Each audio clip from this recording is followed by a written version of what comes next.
Hey guys, it is MissSimReno. If you are returning to the channel, welcome back. And if you are brand new, I am very excited that you decided to join me here today for another speed build. And as I mentioned in my Japanese family home, I think a couple of weeks ago, I am very excited for the brand new expansion pack, Snowy Escape, that will be coming out on November 13th. However, I'm not just excited for that expansion pack, I also took a very keen interest into Japanese culture and architecture with the announcement of that pack. And one thing that I wanted to try to build, and I really hope I do it justice to the best of my ability with The Sims, but I wanted to try to build a Machiya, and I hope I am pronouncing that correctly. I actually spent a good deal of time trying to research how to say that correctly and pronounce it correctly. But a Machiya is a traditional Japanese townhome, and these were really popular in the mid 1600s to mid 1700s from what I was looking at in my research. And traditionally, these had shops on the first level, and then there was residential space up top. So it was really convenient to be able to kind of keep an eye on your business. Very short commute to work, if we're going to think about it here. And of course, it was a space saver in bigger cities, so you wouldn't have to have like a separate house and a separate commercial space. And all of these buildings that at least I saw had lattice windows. I am not going to try to pronounce the actual traditional name, but I will put it on screen because I know I won't say it correctly. But these were actually used as fire prevention measures as well. And they were used right at the beginning of like that 1600 period that I kind of just mentioned. So those lattice windows are actually a staple that I've seen on the Machiyas in Japan. So I wanted to try to replicate those as best I could. It was a little challenging. We don't really have a lot of lattice windows that resemble that. However, I am assuming that with the new pack, we are going to get some things that look like that. I say that because I haven't watched any early access footage. I have watched nothing. I am actually very proud of myself because I have watched no early access footage. It has been so hard. The embargo, I am assuming, lifted for Game Changers because I just saw a flood of like build and buy overviews, Create a Sim overviews. I've seen a few builds that have been popping up, and I'm just like, no, don't watch it. I want to be totally surprised when this pack comes out. I don't want to, I don't know, even subconsciously go off of anyone else's material. Do you know what I mean? Like, I try actually to limit how much I watch other builders because I don't want to be influenced in any way, even subconsciously. And yet sometimes I am able to kind of push it out of my head a little bit and just appreciate others' creativity. But for this pack, I want to be totally surprised. And since I've been doing a lot of my own research, I actually feel pretty confident in jumping into the new pack and starting to create some things when it comes out. But yeah, I absolutely loved these little traditional Japanese townhouses. I wanted to make two of them. So right off the bat, the one that I'm building right now, this is the one that I end up furnishing. And there's going to be another one that I lay out the floor plan, but I don't furnish. And I did that so you guys could actually just make your own. If you wanted to use the roommate system and have a roommate over there in the other Machiya, you can definitely do that. Or if you just want to leave it for like a set piece and just kind of leave it next to it, not furnished and not functional, you can do that too. But I definitely wanted to build two because I wanted to make them slightly different, and I wanted to emphasize how close they were built together as well, because traditionally it looks as though in these very built up commercial districts, these Machiyas were extremely close together. There was like a small alleyway, if you can call it that, a very small gap between the two. And the reason as to why, or at least one of the reasons in my research that I found as to why these kind of became less popular at one point is because of fire codes. You couldn't keep up with them with the way in which they were laid out and how close they were and all that stuff. So I don't know, it's just very interesting. And this one in particular, of course, since I don't have a lot of the items that I would probably want for a traditional Japanese home because I don't have the new pack yet. This is a very modern interior.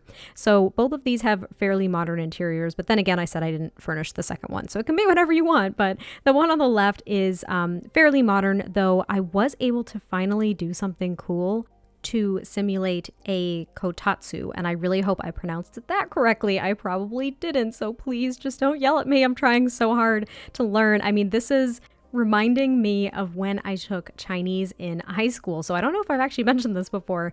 In high school, we had Spanish, Latin, and French as foreign languages that we could pick from for the longest time.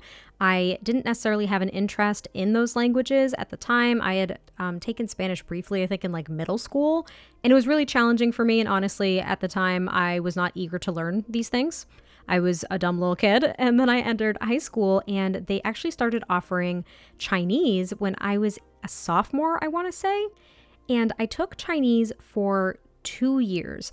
It was so challenging. We learned the pinyin and we learned, what else did we learn?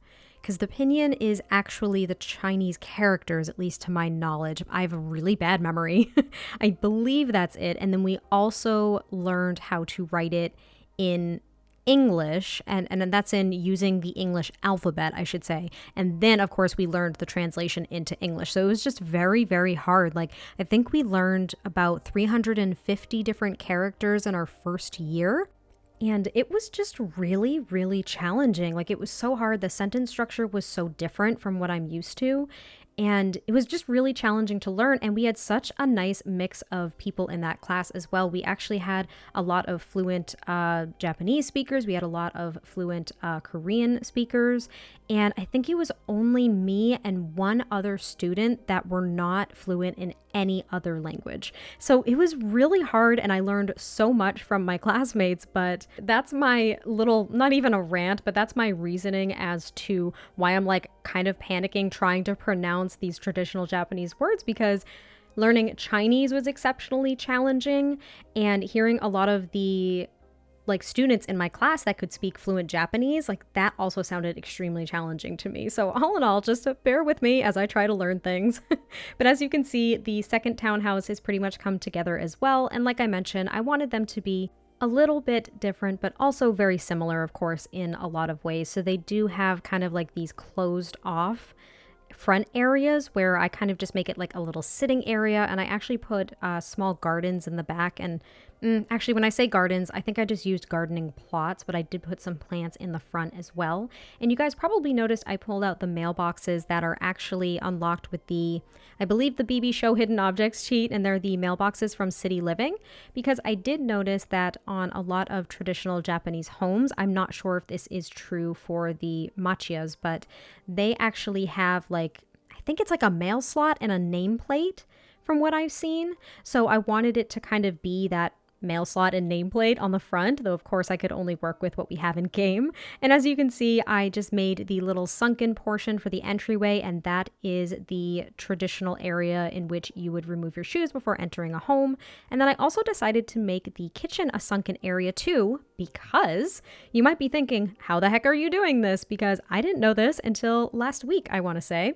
Someone let me know that if there is only a foundation that is raised just like one little bump up, then your Sims are actually able to walk right up and down those foundation differences. If it's any higher than that, they can't. When we get the new platforming system, this won't be as big of an issue. But I was so excited to learn that because I was wondering how I was going to make that work without like a staircase. Granted, like a small staircase of like one step wouldn't be a big deal, but I was really excited to learn that. So whoever put that as like a comment on one of my videos, thank you so much, because I learned something new. And it was really great because I was able to actually make that little entryway space sunken, as well as the kitchen area, which I thought added just a little bit more traditional flair, if you will, to this build. Of course, like I mentioned, the interior is very modern, and this is the kitchen. It's very just clean, plainly decorated, because I have noticed a lot of Japanese homes are very minimalistic, if that's the appropriate word. I think it is. Minimalism is a very big thing from what I've noticed, so I wanted to keep it fairly clean and sleek. And like I said, it is more of a modern interior. It's really not a traditional interior because we don't have the ability to replicate a lot of that in a very functional way. I also do not believe that fireplaces like this are very traditional, but I wanted to add a fireplace here, and there are a couple of cabinets that I actually put on the floor here as well for extra storage. That's a big thing in traditional Japanese homes that I've read about. And they just have a small TV unit, nothing big, nothing flashy. And what I was actually able to do, oh, we're almost there and I'm so excited about it. I was able to actually put a table in the middle of this room, and it's technically a surface from Get to Work. I think I used the exact same item in my Japanese family home, but it is a display surface that kind of looks like a traditional kotatsu. Probably said that wrong, I'm so sorry, without the blanket that is usually placed on it, I want to say in the winter months to kind of keep you warm, because there's usually a heater underneath that table, which I think is so smart and so efficient, sounds so cozy. But I was able to use these ottomans here from, I believe these are from Spa Day, and they don't clip to that surface like chairs would to a table. However, I play tested this for a while, and the distance that they are from the table right now allows your Sims to sit at them and actually face inwards into the table. So it looks like they're sitting at the table. Granted, your Sims' knees are like a foot above the table. I thought that it was actually really cool. It added a little bit more realism for me instead of like the meditation stools, which, you know, I could have put there and your Sims could have sat there, but they would be meditating. They wouldn't be able to watch TV or sit and talk or eat a meal. So I thought that that was kind of like a nice little trade-off. And you saw me go into the gallery there actually in my library, and I pulled out a couple of custom paintings from the gallery as a reminder, because I actually used them in an apartment earlier this week.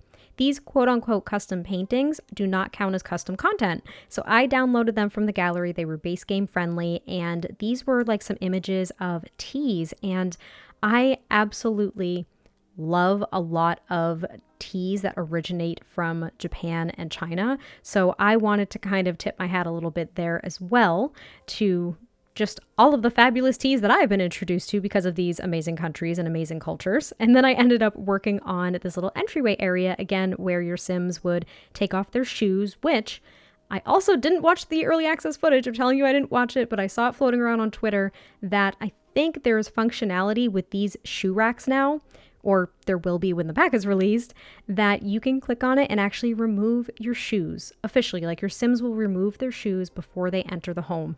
That is so key. I am so happy that they added something like that to this pack. The realism, that is what I need. That is perfect, and I'm so excited to see that functionality. But now we are going to the upstairs, and this is just a 1-bedroom townhouse. I should probably mention that. It's only a 1-bedroom, 1-bathroom for each one. So I was thinking that this was for a single Sim, maybe a couple as well. And, you know, on second thought, maybe I should try to make one of these where there is actually a business below. That was like the traditional use. Why didn't I do that? I don't know. Maybe I'll try to furnish the other one and make it into a business. I'm not quite sure, but I really like that idea now. Why didn't I do that? That is so silly. But as you can see, I'm working on the bathroom. And as a reminder, the bathroom spaces in traditional Japanese homes are separated. So the toilet is in a separate area from where you actually like shower and wash your hands. Granted, I've been taking creative liberties to just go ahead and put the sink and the shower in the same space, because in The Sims, it would just take up so much more space to try to do it, and then the proportions are off and it drives me insane. But this is the bedroom, and this is probably the most heavily decorated room, if we can even say that. But it is very, very pretty, at least in my opinion. It still lets in a lot of natural light, even with those quote-unquote lattices that I put on the windows. I think it still looks really, really nice. And I don't know, I was thinking that maybe this Sim is an artist or a gardener or something like that. I'm really not quite sure. I didn't envision the Sim that lived here per se. But I thought that this townhouse was so, so cozy. And again, I am learning so much about Japanese culture, and I am just so grateful that you guys are along for the ride with me, because this has honestly been so fun to learn about. Like, I am so grateful that I just decided to get on this kick and do it, and I'm excited for the pack so I can try to learn even more. But we are coming up to the end of the build here very, very soon, so I hope you guys did enjoy this one, and I will catch you next time I post a video, and I will talk to you soon. Bye!